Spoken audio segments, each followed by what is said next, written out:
everyone and welcome back to my channel. I'm Alana and I'm here to tell you all about my top 5 favourite trilogies of all time.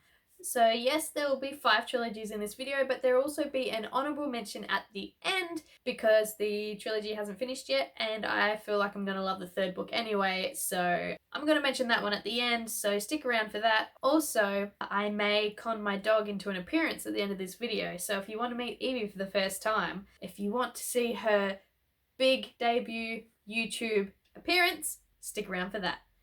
She's a menace. She's my daughter. I love her. Without further ado, let's get stuck into it. So the first trilogy on my list is the Chaos Walking Trilogy by Patrick Ness. We have The Knife of Never Letting Go, The Ask and the Answer, and Of Monsters of Men.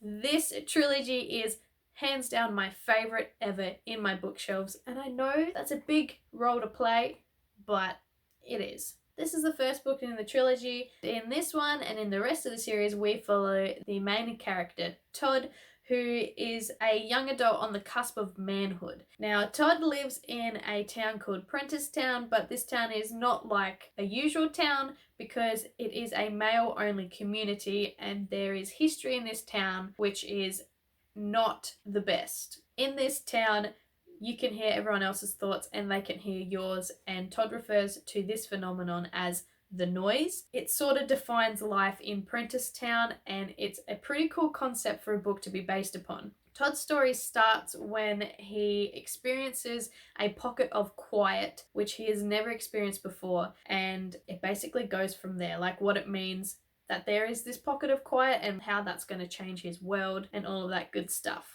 Also, if you can hear a chewing noise in the background, that's Evie. She is destroying one of her toys. Back to this. So here's an example of the noise that Todd hears every day of his life in his small town.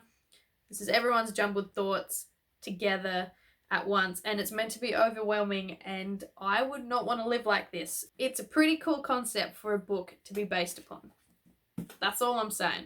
But yeah, this sci-fi based trilogy is amazing. It explores how humans have gone to a new world, a new planet because of reasons. It has some of the best character arcs that I have seen in a book series ever, and I mean ever. Like, there are strong themes of manhood in this and what it means to be a man and all of that, and I love how that comes through and how that all ties in. Just a side note too before I move on to the next one, this book starts off with Todd being illiterate, and a really cool thing that's done in this and subtly done is that the book reads, it's got errors in it but on purpose, and slowly throughout the trilogy those errors go away as Todd becomes more literate. So just to give you an example of this, the first paragraph in this is, the first thing you find out when your dog learns to talk is that dogs don't got nothing much to say about anything. And then it goes on to describe Todd's dog telling him that he needs to poop.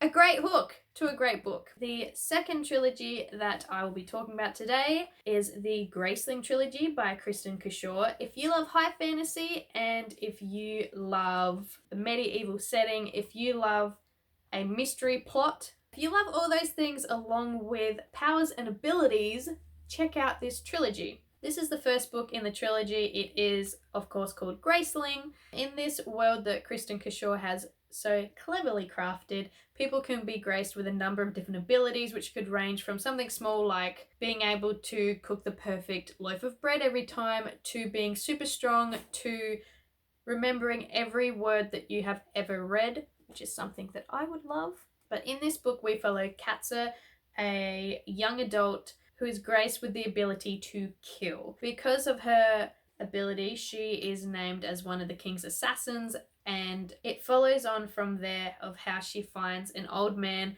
who was kidnapped. The mystery unfolds of why would someone kidnap this man and what does that mean for her, and can she change her fate and her life as she knows it. This book has some of the best characters in a YA slash adult fantasy setting. I also love the supporting characters as well. Poe is one of my absolute favorites ever. Love him, want more of him. In book 2, which is called Fire, we follow a girl called fire. Her journey's in a different part of the world, and then in book 3 we follow a girl called Bitterblue. If you're sensing a theme there, it's because there is one. And yeah, if you follow me on Instagram, you'll know that I love books with powers and abilities, so Graceling is definitely up my alley and one of my all-time favorite trilogies. Read it.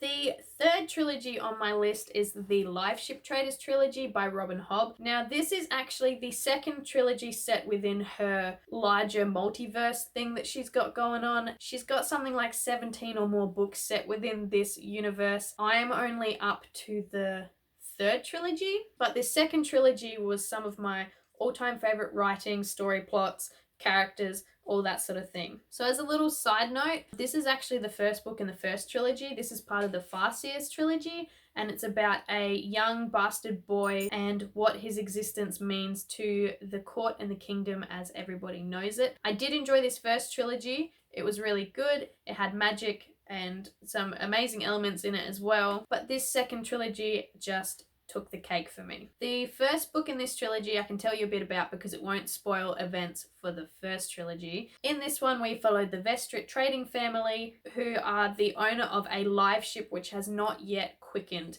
Now what I mean by that is there are these special ships that are made out of a substance called wizard wood, which retains the memories of the families that own them. In order for a ship to quicken, it has to have 3 generations of the same family die upon their decks, and this follows the live ship Vivacia. I think I'm saying that right, as she becomes aware and quickens, and the family struggles of who is actually going to captain her and the adventures from there. Now, I loved this book and this trilogy because we actually get multiple points of views. We get a whole cast of different characters from different parts of the world and the storyline, and it's amazing. There's so much magic in this, so much struggle and conflict, and so many interconnecting plot lines. And if you want to read an author that knows her craft well, read Robin Hobb. So the fourth trilogy that I'm going to talk about today is the Red Rising Trilogy by Pierce Brown. This started off as a trilogy, but now I think it's moving into like a saga because we also have Iron Gold and we have Dark Dawn coming out this year too, in a few months I think. I haven't read this yet, but I have read these and I absolutely love them. In the first book, Red Rising, we follow a young male character called Darrow, who is a red, which is the lowest on the caste system in this world. Darrow and his fellow Reds are miners in Mars who have some of the most dangerous jobs imaginable and have been fed the lie that they need to mine resources in Mars' core in order for humanity to survive and colonize on Mars. This book deals with a lot of heavy themes such as like slavery, colored caste systems. There's lots of violence, there's lots of bloodshed, there's lots of death and killings in these books, but it feels necessary for the message that the author is trying to get across in these, which is to break the chains and the caste systems and all of that. And I absolutely love this series for going in that direction. This is another sci-fi, and I say I don't read sci-fi as much as fantasy, but 2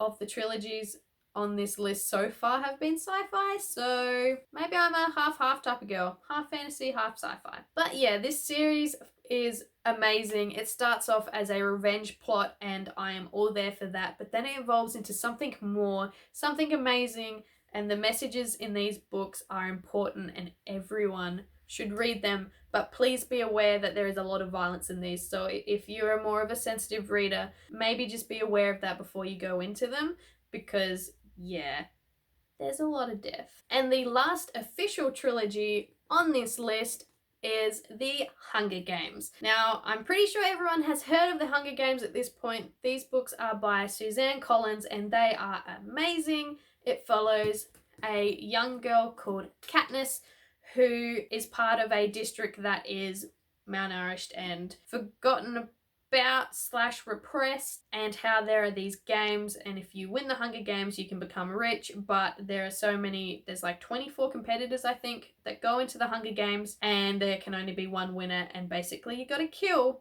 everybody to survive. This book made me fall in love with the dystopian sci-fi genre. I also love books that have competition-based plot lines in them, and even though the competition is based on death, it's still a competition, and I loved how these were written. They're so good. They also have some of the best book to movie adaptations ever, and yeah, if you haven't heard about the Hunger Games already, what are you doing? But also, go and fix that immediately and read the books or watch the movies. Both are great, but the books are, of course, better. I will briefly point out that the reason why this is number 5 on the list is because this last book, Mockingjay, didn't live up to my expectations as much as the first 2 did, but it was still a good book and I loved how everything ended. So those were my top 5 favorite trilogies of all time. If you haven't heard of them, check them out. If you've seen them already, awesome, read them again. I plan on doing some rereads soon, so hopefully I can get around to that.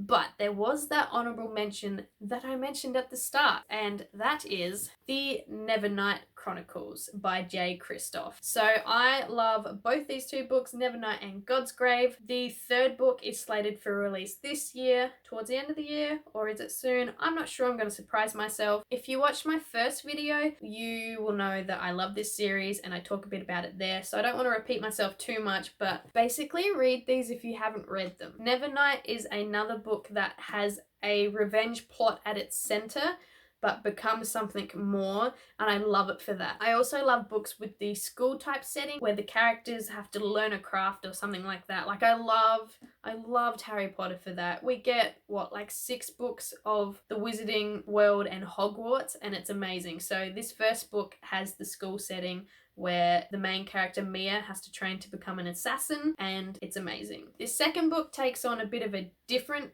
setting, which I'm not going to tell you about because I don't want to spoil anything, but I also really like the setting of this book. So love me a school setting and of this one, and I can't wait for Dark Dawn to be released, and I have a feeling I'm going to love it because I love these both already and they haven't disappointed me, so that's why it gets an honorable mention. Here she is! Hi Evie! Say hello YouTube. Yes, I'm that crazy dog lady, and yes, she has her jacket on because it makes her behave. When I talk, she tends to make this tired look on her face, like she's gonna fall asleep. She's a little bit tired at the moment. She's also very cheeky. Evie is a Basenji, which is an African breed that can't bark. She's also hypoallergenic, so I don't sneeze. I love her. She's my baby. She's my daughter. You gonna be a good girl? So there you have it, my top 5 trilogies that I absolutely adore that hold a special place on my shelves, and you also got to meet Evie in this video. Don't worry, she'll be making more appearances in other videos because she's my world. She's my absolute world. So thank you for watching. Let me know in the comments down below which trilogies you think I should read next, and thank you so much for tuning in. I hope to see you all soon. See ya!